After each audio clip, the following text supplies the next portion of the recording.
what's going on, everybody? Hey, welcome back to another video lesson. We got a good one for you. We're going to talk about supply and demand trading. I'm going to teach you supply and demand, everything you need to know in less than 10 minutes, all right? So let's start off with what is supply and demand. Okay, so when you think of supply, all I want you to think about is aggressive selling. We're going to keep this as simple as possible. I think a lot of people try to overcomplicate things, and we're just going to keep it very basic. So supply, aggressive selling. How can we see this on the chart? Okay, we can see this on the chart with multiple red candles in a row. Okay, I'll take 2 red candles as long as they're big, but I'm looking for 3, maybe 4. When I see that in a row, I know that is aggressive selling. You and me, we didn't create that on the chart. The institution did. Okay, so demand, aggressive buying. So just we flip it. Again, I'll take 2 big green candles, preferably 3, maybe 4. When I see that, I know that that is the big boy stepping in, okay? So let's go look at some examples really quickly on the chart to cement this concept in your head. All right, so I'm looking at gold.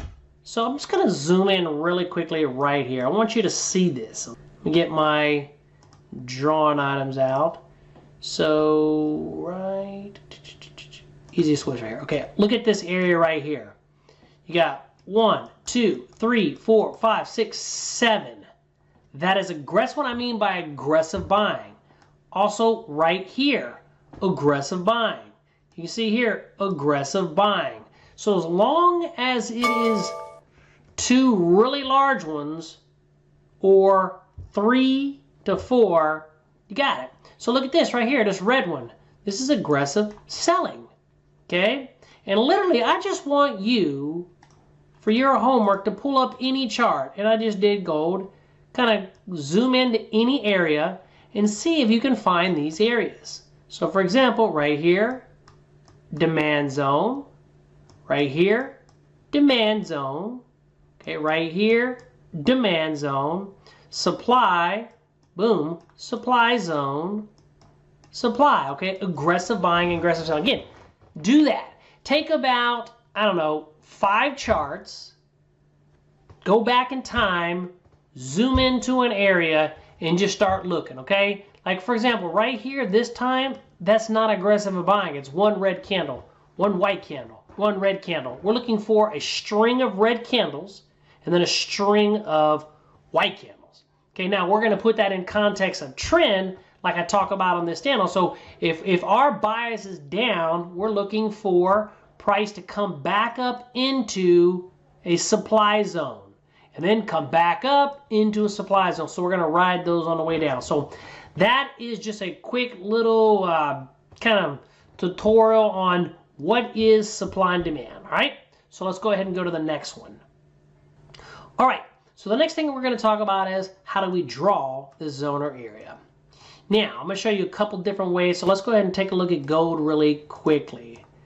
So the way we could do it is, see, I would say that this is a supply zone. You see these 1 really gigantic candle and 2 really big candles.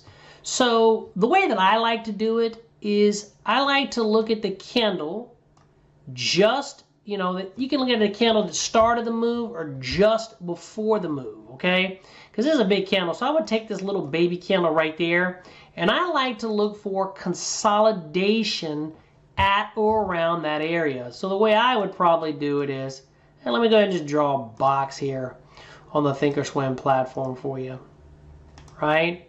So you could take kind of that consolidation zone or area around it. You might even go up to that wick, but I would just say that's a good way right there. Just take the consolidation at or near that area.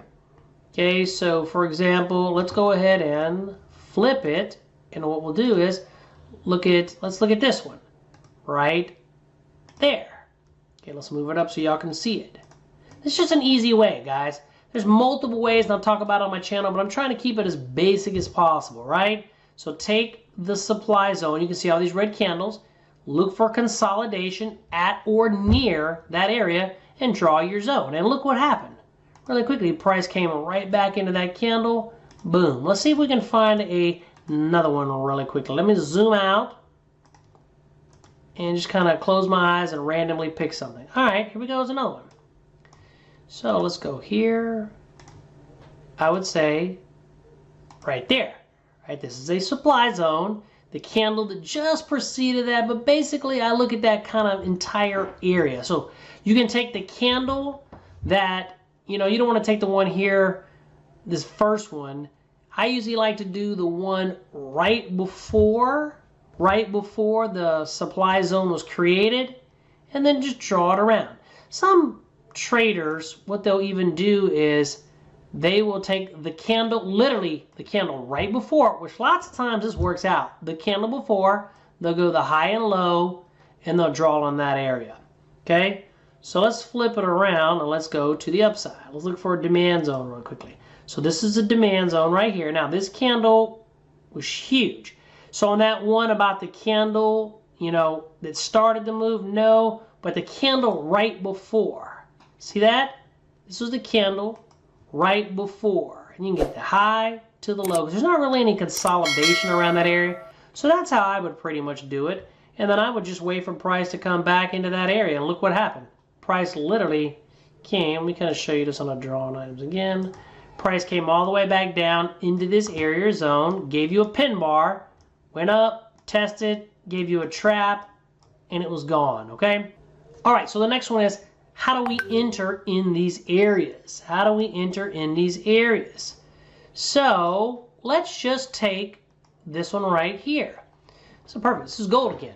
So we've created the supply area. So let's go ahead and just extend it out here, right? Now, here is what I want. We're going to keep it very basic. I want you to look for this candle right there, okay? That is a bearish pin bar. So let me show you a visual really quickly of that. Okay, so you might call it a tail bar, but this is a bearish pin bar.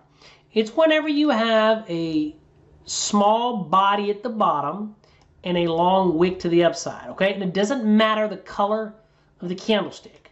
It can be red, it can be white, doesn't really matter, but you got this long wick, boom. Then a bullish is just the opposite. Small little head at the top, long wick at the bottom. It doesn't matter if it's white or red. So what you'll do is you will literally look for price to come back into these areas and give you a pin bar. Okay? And one of the ways to get in the trade is as soon as the momentum breaks the pin bar, you are in it. All right. So let's go ahead and jump here. This is gold again. We're going to draw a new area. So what I've noticed is, really quickly, let me alert you to this. So you have these white candles, and then you have this pause candle. So when you have the red, it starts the cycle over. So you've got red, and now you've got these string of white candles. So what I'm going to do really quickly is I'm going to draw my zone, and I would take that. In this case, I'm looking for consolidation at or near the area. There's not really any consolidation, so I'll probably take that previous candle, high and low, like we discussed, and there we go. Now, all you got to do is wait for price to pull back into that area and look at that beautiful bullish pin bar, right? You can enter when it breaks the high. Now, I notice a bunch of other stuff. There's stuff that I teach in my course. This right here is a smart money trap. When you see the smart money trap with a pin bar, even better. All right, so hopefully you enjoyed that video lesson on supply and demand in less than 10 minutes. If you apply those 3 things, your trading will instantly improve. All right, everybody. Hey, do me a favor. If you enjoyed that video, hey, think about subscribing. Hit that little bell to be notified when I shoot a brand new video. Make a nice comment, give me a thumbs up. And if you're interested in